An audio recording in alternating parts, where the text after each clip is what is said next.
ইতিহাস পড়তে কিন্তু অনেক সময় লাগে, আমি খুব অল্প সময় আপনাকে শেখাচ্ছি, একটু খেয়াল করেন আমার দিকে।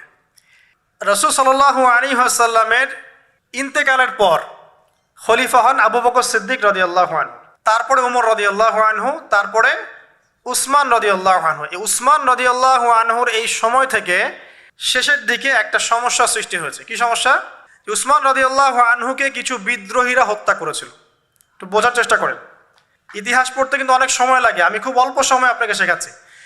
উসমান রাদিয়াল্লাহু আনহুকে হত্যা করেছিল কিছু বিদ্রোহী, ঠিক আছে? যিনি নবী সাল্লাল্লাহু আলাইহি ওয়াসাল্লামের জামাই, দুইজন মেয়েকে বিয়ে করেছেন, জিন্নুরাইন, তাকে হত্যা করেছে কিছু বিদ্রোহী। এরপরে খেলাফতের দায়িত্বে আসেন আলী রাদিয়াল্লাহু আনহু। কে আসেন? আলী রাদিয়াল্লাহু আনহু। আলী রাদিয়াল্লাহু আনহু দায়িত্ব নেন এই মক্কা মদিনা এই জায়গাটুকুর উপরে। তার হাতে সাহাবায়ে কেরাম বায়াত করেন। কিন্তু ওই দিক বলতে বোঝাচ্ছি সিরিয়া, শামের দিকে, সেদিকের গভর্নর ছিলেন মুয়াবিয়া রাদিয়াল্লাহু আনহু। কি নাম? মুয়াবিয়া রাদিয়াল্লাহু আনহু। তিনিও কিন্তু একজন বড় মাপের সাহাবী, ঠিক আছে? তো মুয়াবিয়া রাদিয়াল্লাহু আনহু সেখানে নিজে সেখানকার খেলাফতের দাবি করেন। আলী রাদিয়াল্লাহু আনহুর হাতে বায়াত তিনি করেননি। আলী রাদিয়াল্লাহু আনহুকে বারবার একটা বিষয়ের চাপ দেওয়া হচ্ছিল যে উসমান রাদিয়াল্লাহু আনহু শাহাদাতের আগে বিচার করতে হবে, হত্যাকারীর বিচার করতে হবে। তো এখানে একটা দ্বন্দ্ব, মানে একটা পলিটিক্যাল দ্বন্দ্ব সৃষ্টি হলো। ওইদিকে মুয়াবিয়া রাদিয়াল্লাহু আনহু তিনি খেলাফতের দাবিদার হয়ে উঠলেন, এদিকে সাহাবায়ে কেরাম সহ অনেকেই আলী রাদিয়াল্লাহু আনহুর কাছে বায়াত করলেন। তো এর ফলশ্রুতিতে দেখা যায় আলী রাদিয়াল্লাহু আনহু তার রাজধানীটাকে কুফায় নিয়ে যান, ইরাকের কুফায়।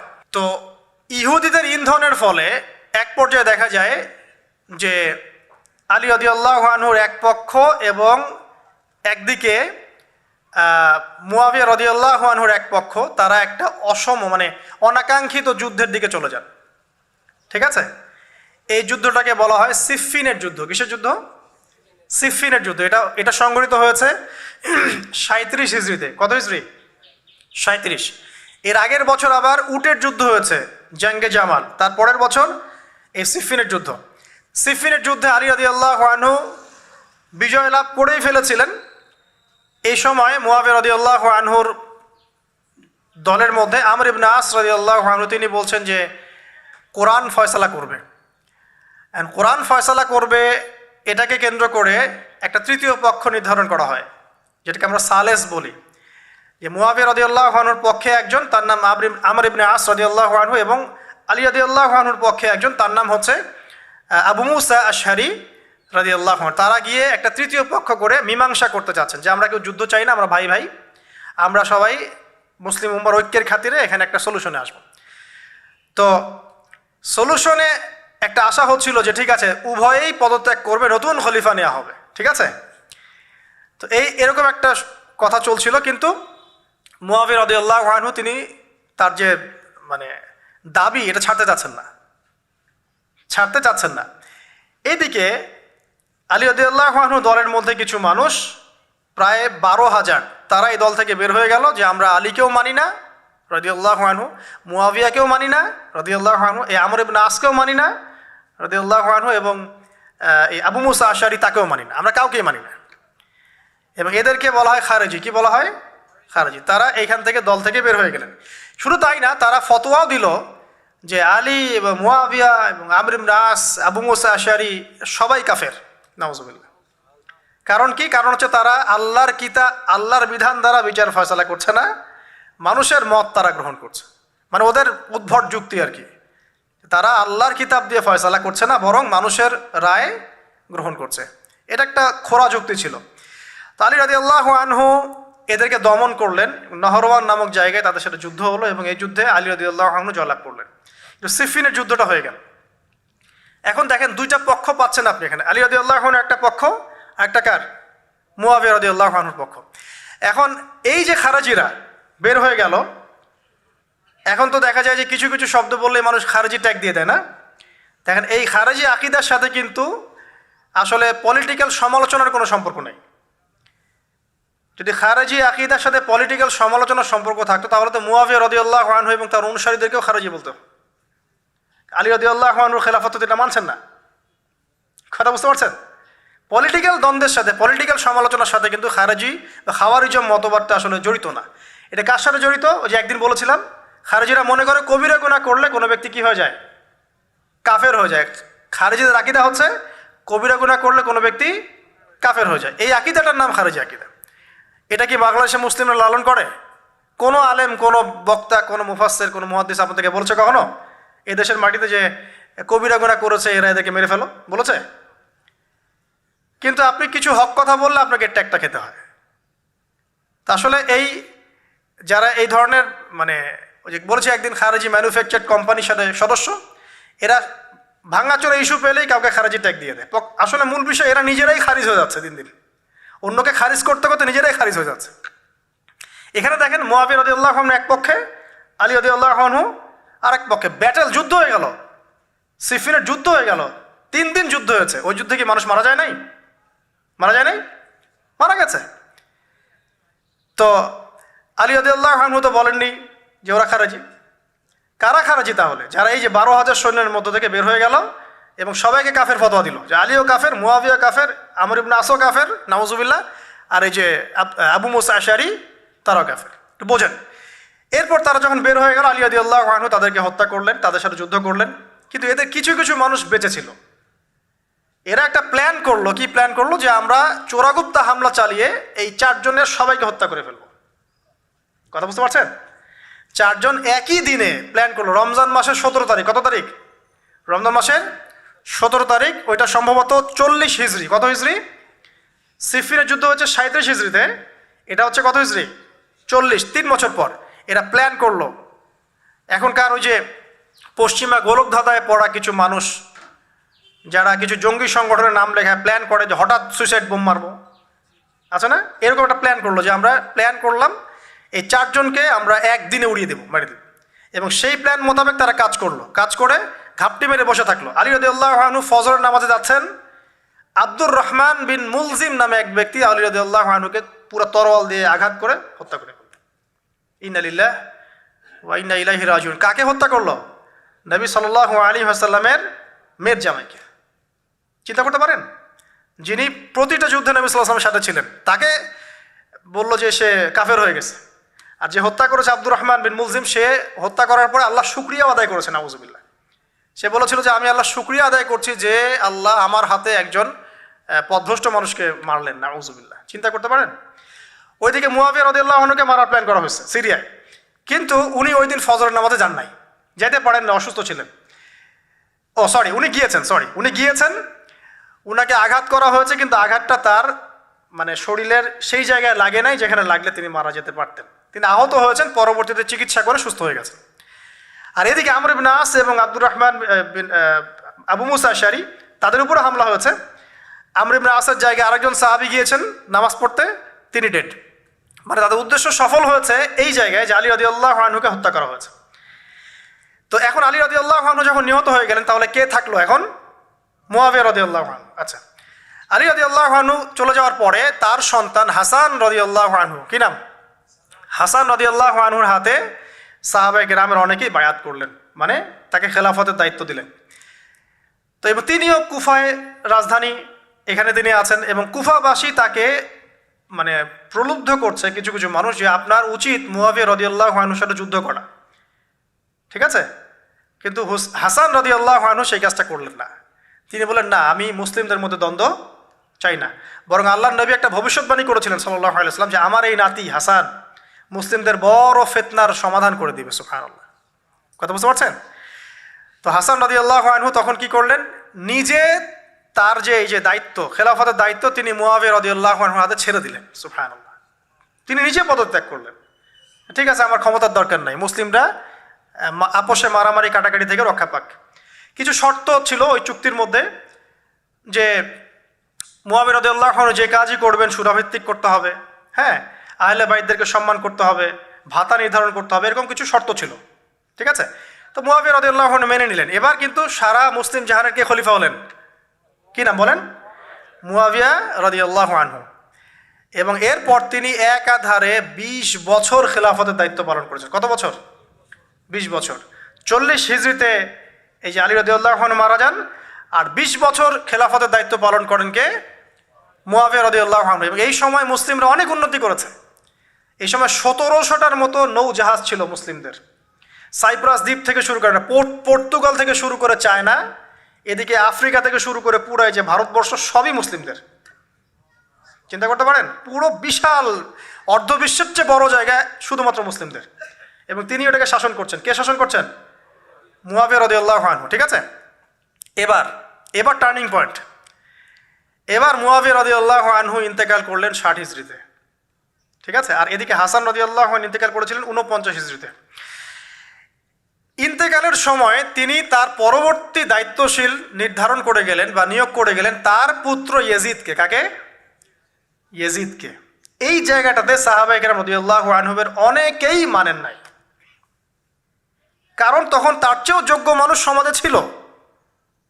ঠিক আছে, তখন আব্দুল্লাহ বিন ওমর বেঁচে আছেন, আব্দুল্লাহ বিন আব্বাস বেঁচে আছেন, আব্দুল্লাহ বিন জুবাইর রাদিয়াল্লাহু আনহু, বড় বড় জলিল কাদির সাহাবী, তারা কিন্তু তখন বেঁচে আছেন। কিন্তু কি করলেন মুয়াবিয়া রাদিয়াল্লাহু আনহু, আল্লাহ তাকে জান্নাতবাসী করুন, তিনি তার ছেলে ইয়েজিদকে শাসন ক্ষমতা দিয়ে গেলেন। এই যে শুরু হলো বাবার পরে ছেলে, বুঝতে পারছেন, রাজতন্ত্র শুরু হলো। এবার সাহাবায়ে কেরামদের মধ্যে অনেকেই এটা মানতে চাচ্ছেন না। যারা মানতে চাচ্ছেন না তাদের মধ্যে আছেন আব্দুল্লাহ বিন ওমর রাদিয়াল্লাহু আনহুর ছেলে, আছেন আব্দুল্লাহ বিন আব্বাস রাইসুল মুফাসসিরিন, আছেন আব্দুল্লাহ বিন জুবাইর বিন আওয়াম রাদিয়াল্লাহু আনহুর ছেলে, এরকম বড় বড় সাহাবী, এবং তারা মক্কা মদিনায়। তো আচ্ছা, এখন এই সাহাবীদেরকে কি আমরা খারিজি বলবো? তারা যে পলিটিক্যালি তাকে সমর্থন করছেন না, পলিটিক্যালি কোনো গভর্নমেন্টের সমর্থন না করলেই খারিজি হয়ে যায়? যদি কেউ বলে আরব বিশ্বের সব যত নেতা আছে এদের মধ্যে অনেকেই ইসরায়েলের সাথে আতাত করেছে, সে কি খারিজি হয়ে যাবে? এই সমালোচনার সাথে খাওয়ারিজমের কোনো সম্পর্ক আছে? যদি কেউ বলে যে পশ্চিমাদের অস্ত্রশস্ত্র নিয়ে মুসলিমরা ইয়েমেনে হামলা করছে, এটা বললে সে খারিজি হয়ে যাবে? যদি কেউ বলে যে মধ্যপ্রাচ্যের কান্ট্রির কিছু নেতা তারা পশ্চিমাদের সাথে চুক্তি করেছে পেট্রো ডলার মনিটরিং সিস্টেম, সে কি খারিজি হয়ে যাবে? যদি কেউ বলে জায়নিস্টদের সাথে আতাত করে অনেক মুসলিম কান্ট্রি চলছে, তাহলে কি মিডল ইস্টের সমালোচনা করার কারণে একজন ব্যক্তি খারিজি হয়ে যাবে? খারিজি ম্যানুফ্যাকচার্ড কোম্পানি বাংলাদেশে তারা এই সংজ্ঞাই শিখায়, পলিটিক্যাল বিরোধিতা করলে আপনি খারিজি হয়ে যাবেন। অথচ এখানে দেখেন সাহাবায়ে কেরাম রাদিয়াল্লাহু আনহু মানছেন না ইয়াজিদকে। এবার ইয়াজিদ কি করলো দেখেন। এবার ইয়াজিদ প্রথমত সাহাবীদেরকে কনভিন্স করার চেষ্টা করলেন। তিনি ওখান থেকে তার দূত পাঠালেন, দূত এসে মক্কা মদিনায় বোঝালেন যে আপনারা মেনে নেন, ভালো হবে, ইত্যাদি ইত্যাদি। আব্দুল্লাহ বিন ওমর রাদিয়াল্লাহু আনহু বলেন ঠিক আছে মেনে নিলাম, আব্দুল্লাহ বিন আব্বাস রাদিয়াল্লাহু আনহু বলেন ঠিক আছে মেনে নিলাম। কিন্তু আব্দুল্লাহ বিন জুবাইর রাদিয়াল্লাহু আনহু মানলেন না। তিনি মানছেন না, আমি কিছুতেই মানি না, তার সে খেলাফতের যোগ্য না, এর চেয়ে অনেক বড় বড় যোগ্য মানুষ আছে, আমি মানছি না। বরং তিনি এখান থেকে সরে আসলেন। এবার ইমাম হুসাইন রাদিয়াল্লাহু আনহু, যার কথা প্রশ্ন করেছেন, লম্বা উত্তর দিচ্ছি। ইমাম হুসাইন রাদিয়াল্লাহু আনহুর হাতে অনেকে বায়াত করতে চাইল যে আপনি যোগ্য খেলাফতের, ইয়াজিদ যোগ্য না, কে যোগ্য? আপনি যোগ্য। এবং তার হাতে কুফাবাসী বায়াত করতে চাচ্ছে, তাকে ডাকছে আপনি মক্কা থেকে চলে আসেন কুফায়। কুফা কোথায়? ইরাকে।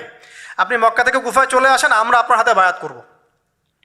এবার হুসাইন রাদিয়াল্লাহু আনহু সপরিবারে, তার পরিবার আহলে বাইত সবাই নবীর পরিবারের সদস্য, চিন্তা করেন, নবীর পরিবারের প্রায় 80 জন সদস্য। কতজন? তারা এই যে বের হলেন, যাচ্ছেন কোথায়? কুফায়। এবার ওই ইয়াজিদের নিয়োজিত যে গভর্নর ছিল ইরাকের কুফায়, তার নাম আব্দুল্লাহ বিন জিয়াদ। কি নাম?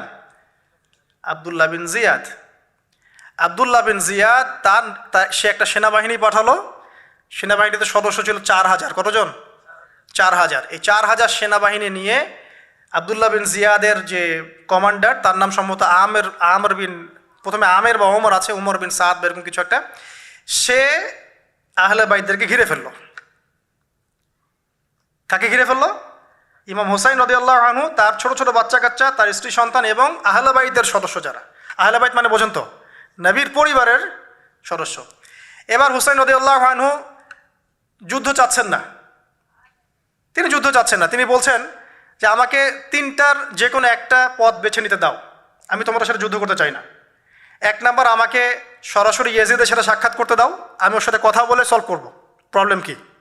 2 নাম্বার, আমাকে পথ ছেড়ে দাও, আমি চলে যাই কোনো সীমান্তবর্তী এলাকায়, সেখানে কাফেরদের সাথে যুদ্ধ করব, জিহাদ করব, সেখানে মারা যাবো, শহীদ হব। অথবা আমাকে নিরাপদে আমাকে মদিনায় ফেরত পাঠাও। তার তিনটা যুক্তি কি যৌক্তিক ছিল না? তিনি কে? নবী সাল্লাল্লাহু আলাইহি ওয়াসাল্লামের নাতি, যাকে কোলে নিয়ে নবী সাল্লাল্লাহু আলাইহি ওয়াসাল্লাম অনেক সময় খুতবা দিয়েছেন, নামাজ পড়েছেন, চুমু খেয়েছেন। ফাতিমা রাদিয়াল্লাহু আনহার নয়নমণি, চিন্তা করতে পারেন? এবং যিনি জান্নাতের যুবকদের সর্দার হবেন। কিন্তু এই যে আব্দুল্লাহ বিন জিয়াদের যে সেনাবাহিনী, হুসাইন রাদিয়াল্লাহু আনহুর আর্তনাদ শুনল না। 4000 সৈন্য মিলে 80 জনকে কেটে টুকরা টুকরা করে ফেলেছে। একজন শুধু বেঁচে ছিল, তার নাম জয়নুল আবেদিন। কি নাম? জয়নুল আবেদিন। তিনি একজন বেঁচে ছিলেন, বাকি সবাইকে হত্যা করা হয়েছে। 79 জন আহলে বাইতের সদস্যকে হত্যা করা হয়েছে। খারেজি ম্যানুফ্যাকচার কোম্পানি কিন্তু এদেরকে খারেজি বলছে না, যারা হুসেন রাদিয়াল্লাহু আনহুকে হত্যা করেছে। আপনি মিডল ইস্টের সমালোচনা করলে খারিজি হয়ে যাবে, ওদের শেকড়টা চিনেন এখনো। অথচ ওরাই কিন্তু ব্রিটেনের সাথে হাত মিলিয়ে তুর্কিদের বিরুদ্ধে বিদ্রোহ করে ক্ষমতা দখল করেছে, জানেন? 1916 সালে 1916 এরাই ব্রিটেনের সাথে হাত মিলিয়ে তুর্কিদের, অটোম্যানদের বিরুদ্ধে বিদ্রোহ করে, সশস্ত্র বিদ্রোহ করে ক্ষমতা দখল করেছে। ওরা খারিজি হয়ে যায়নি। পড়লে জানবেন সত্য কী জিনিস। এবার আসেন মূল পয়েন্টে আসি। এবার যে হত্যা করেছে ইমাম হুসাইন রাদিয়াল্লাহু আনহুকে, সে বর্ষার আগা পর্যন্ত, বর্ষার মাথায় হুসাইন রাদিয়াল্লাহু আনহুর মস্তক উঠিয়ে ধরে এটাকে নিয়ে ইয়েজিদের কাছে গিয়েছেন। আউযুবিল্লাহ। চিন্তা করতে পারেন? ইয়েজিদ যদিও বা এটার আদেশ কিন্তু করে নাই, সে ওই মস্তক দেখে আটকে উঠেছিল। এটা তুমি কি করছো? আমি তো এটা করতে তোমাকে বলি নাই, কিন্তু ওবায়দুল্লাহ বিন জিয়াদ এই কাজটা করেছে। এখানে আমরা ইয়েজিদকে নিষ্পাপ বলতে পারি না, বিকজ একজন শাসকের আন্ডারে যখন কোনো ক্রাইম হবে, এর একটা দায়ভার তো তার উপর পড়বেই। যদি এটা মেনে নেই যে সেখানে টেকনোলজি ছিল না, অনেক দূরের পথ, খবর পাওয়া যায় নাই, সেটা অন্য ইস্যু হতে পারে। কিন্তু পরের ঘটনাগুলো আমাদেরকে অন্যদিকে নিয়ে যাবে। মনে রাখেন, এই ঘটনাটা হৃদয় বিদারক। এটা হচ্ছে এই 10ই মুহররমের একটা হৃদয় বিদারক ঘটনা। এটা ঘটেছে কত সালে? 62 হিজরিতে। কত হিজরিতে? 62 হিজরিতে, 62 বা 61 আর কি। তো দেখেন, নবী সাল্লাল্লাহু আলাইহি ওয়াসাল্লামের ইন্তেকালের 50 বছর পরে এই কারবালার ঘটনা, এই ঘটনাটা কাকতালীয়ভাবে 10ই মুহররমে ঘটে গেছে। তা আমরা মনে করি যে এটার স্মরণে আমরা আজকের সওম রাখি, আসলে এটার স্মরণে নয়, ওই নাজাতে মূসার স্মরণে রাখতে হবে। ঠিক আছে, এবার শেষ করি আমি।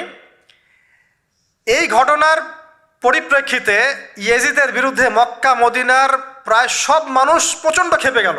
স্বাভাবিক, আহলে বাইতের সদস্যদেরকে আপনার আন্ডারে হত্যা করা হতে পারে, এটা কী ধরনের কথা? এবার আর সাহাবায়ে কেরাম কিছুতেই তার শাসনটা মানছেন না। স্বাভাবিক না?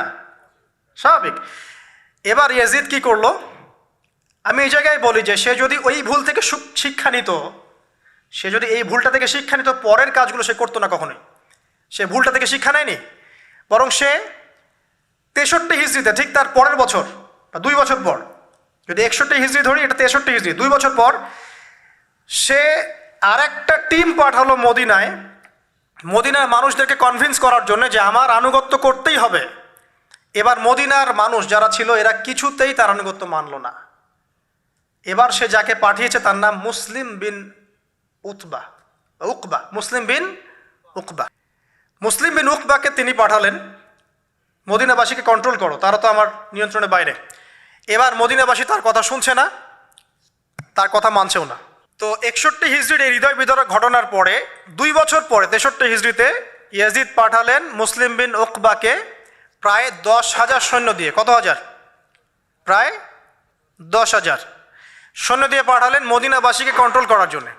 তো কারবালা ঘটনা বুঝলেন, এই 61 হিজরিতে এই কারবালা ঘটনা ঘটে, যেটা স্মরণে অনেকে রোজা রেখে থাকে সমাজে। আসলে এটা স্মরণে নয়, নাজাতে মূসার স্মরণে রাখতে হবে ইনশাআল্লাহ তাআলা। আল্লাহ পাক তৌফিক দান করুন, আমিন।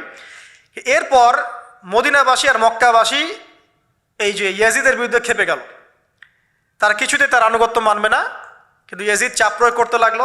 এক পর্যায়ে সেই যে মুসলিম বিন উকবাকে পাঠালো 10,000 সৈন্য দিয়ে মদিনায়। 3 দিন সে মদিনা অবরোধ করে রাখলো, সবাইকে বলল যে ইয়াজিদের আনুগত্য করতে হবে, অন্যথায় তোমাদের উপর হামলা করা হবে। নবীর শহরে মুসলিম বিন উকবার নেতৃত্বে পিছনে ইয়াজিদ ছিল। ইয়াজিদের শাসনামলে মুসলিম বিন উকবার নেতৃত্বে 63 হিজরিতে 3 দিন মদিনায় ম্যাসাকার চালানো হয়েছে। মদিনার মানুষকে হত্যা করা হয়েছে, মদিনার মানুষ সাহসিকতার সাথে যুদ্ধ করেছে, ডিফেন্ড করেছে, তাদেরকে হত্যা করা হয়েছে, মদিনা লুটপাট করা হয়েছে, ধ্বংসযজ্ঞ চালানো হয়েছে, হাজার হাজার মানুষ মারা গেছে। এখন আমাকে বলেন, এই যে মদিনার যে মানুষগুলো এই মুসলিম বিন উকবার সেনাবাহিনীর বিরুদ্ধে দাঁড়িয়েছিল, এরা কি খারেজি ছিল? ওরা যে শাসকের বিরুদ্ধে যুদ্ধ করলো, উত্তর দেন। এই খারেজি ম্যানুফ্যাকচার কোম্পানিকে বলেন, উত্তর দিতে বলেন। মুসলিম বিন উকবার নেতৃত্বে যে বাহিনী মদিনা আক্রমণ করলো আর মদিনাবাসী যে বীরত্বের সাথে ডিফেন্ড করলো, এখন কি মদিনার সব মানুষ খারেজি হয়ে গিয়েছিল? পলিটিক্যাল দ্বন্দ্বের সাথে খাওয়ারিজমের কোনো সম্পর্ক আছে? মানুষকে কি বুঝায়? শুধু তাই না, এই সময় মক্কায় আব্দুল্লাহ বিন জিয়াদ রাদিয়াল্লাহু আনহু তিনিও তার বলয় গড়ে তুলেছেন, তার হাতে মানুষ বায়াত শুরু করেছে। আর ইয়াজিদকে মানুষ মানছে না, বলছে আব্দুল্লাহ বিন জুবাইর, তার হাতে আমরা খেলাফতের বায়াত করব। বহু মানুষ আব্দুল্লাহ বিন জুবাইর রাদিয়াল্লাহু আনহুর হাতে বায়াত করা শুরু করলেন। এবং ইয়াজিদ এবার মদিনায় ধ্বংসযজ্ঞ চালানোর পর ঠিক ওই বছরেই, সেম বছরেই আরেকজন ব্যক্তি আছেন হুসাইন বিন নুমায়ের, তাকে কিছু সেনাবাহিনী দিয়ে পাঠালেন মক্কা আক্রমণ করতে। হুসাইন বিন নুমায়ের সেনাবাহিনী নিয়ে মক্কা আক্রমণ করলো। মক্কার কাবা ঘরের গিলাফে হামলা করা হয়েছে, মিনজানিক ছোড়া হয়েছে এবং মক্কাকে অবরোধ করে রাখা হয়েছে। তো মদিনায় হামলা চালানোর পর একই বছর ওই 63 হিজরিতেই, আর মদিনায় হামলার যে যুদ্ধটার নাম একটা আছে, এটা বলে দিই, যে মদিনায় যে ইয়াজিদের নেতৃত্বে মুসলিম বিন উকবা হামলা চালিয়েছিল, যখন মদিনাবাসী এটাকে ডিফেন্ড করেছে এবং মদিনা মানুষ মারা গেছে, অনেক শহীদ হয়েছেন, এই যুদ্ধের নাম হচ্ছে হাররার যুদ্ধ। কিসের যুদ্ধ? হাররার যুদ্ধ। এর ওই বছরেই ইয়াজিদের নেতৃত্বে আবারও মক্কায় আক্রমণ করা হয়েছে, যেখানে আব্দুল্লাহ বিন জুবাইর রাদিয়াল্লাহু আনহু তিনি খেলাফতের দায়িত্ব বায়াত গ্রহণ করছেন। সেখানেও মিনজানিক চালানো হয়েছে, হামলা চালানো হয়েছে, মক্কার কাবা ঘরের দেয়ালে পর্যন্ত মিনজানিকের গোলা লেগেছিল। মানুষ জানেই না কাবা ঘরে হামলা হয়েছে। এখন আব্দুল্লাহ বিন জুবাইর রাদিয়াল্লাহু আনহু, যিনি এই অন্যায়ের প্রতিবাদ করছেন মক্কায়, তিনি কি খারাজি নাকি বীর? কোনটা? সুবহানাল্লাহ। এটা হক কথা বললে মানুষকে খারাজি বলে, আর চাটুকারিতা করলে এদেরকে বীর বলে। সুবহানাল্লাহ। আব্দুল্লাহ বিন জুবাইর রাদিয়াল্লাহু আনহু সেখানে তার হাতে মানুষ বায়াত নেওয়া শুরু করলো। তবে এই হুসাইন বিন নুমায়ের সেখানে তাকে হত্যা করতে পারে নাই, বরং সে ফিরে যায়, কারণ ওই বছরে ইয়াজিদ মারা গিয়েছে। এটা আল্লাহ পাকের ফয়সালা। হয়তো মানুষ তার প্রতি প্রচণ্ড রুষ্ট ছিল, মানুষ দোয়া করেছে, মানুষ বদদোয়া করেছে, অনেক কিছুই করেছে, আল্লাহ পাক ওই বছরেই সে মারা যায়। এবং সে খুব ব্যথিত ছিল শেষ বয়সে হুসাইন রাদিয়াল্লাহু আনহুর এই ঘটনাটা কেন্দ্র করে।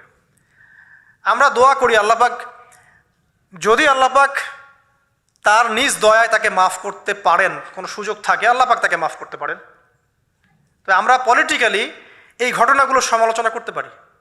হুসাইন রাদিয়াল্লাহু আনহুর হত্যাকাণ্ড কোনো সাধারণ ঘটনা ছিল না, হাররার যুদ্ধ কোনো সাধারণ ঘটনা ছিল না, আব্দুল্লাহ বিন জুবাইর রাদিয়াল্লাহু আনহুকে মক্কায় আক্রমণ করা কোনো সাধারণ ঘটনা ছিল না। এরপরে আব্দুল মালিক বিন মারওয়ান যখন ক্ষমতায় আসেন, তার প্রায় 10 বছরের পরে, তখন হাজ্জাজ বিন ইউসুফের নেতৃত্বে আবারও এই মক্কায় হামলা হয়েছে। এর নাম শুনেছেন? হাজ্জাজ বিন ইউসুফ। এবার এই হামলাতে আব্দুল্লাহ বিন জুবাইর রাদিয়াল্লাহু আনহু এবং তার অনুসারীদেরকে সবাইকে শহীদ করা হয়েছে। হাজ্জাজ বিন ইউসুফের প্রতিরোধ করার সময় আব্দুল্লাহ বিন জুবাইর এবং তার সাহাবাই, তার সঙ্গী সাথী, তারা কি খারেজি ছিলেন? আব্দুল্লাহ বিন জুবাইর রাদিয়াল্লাহু আনহুকে হত্যা করে রৌদ্রের মধ্যে তার লাশটা ঝুলিয়ে রাখা হয়েছে। আব্দুল্লাহ বিন জুবাইর কি আপনাকে বলি? আব্দুল্লাহ বিন জুবাইর রাদিয়াল্লাহু আনহু জুবাইর বিন আওয়াম রাদিয়াল্লাহু আনহুর ছেলে। জুবাইর বিন আওয়াম কি আপনাকে বলি? জুবাইর বিন আওয়াম হচ্ছেন জান্নাতের 10 জন সার্টিফিকেট প্রাপ্ত সাহাবীর একজন।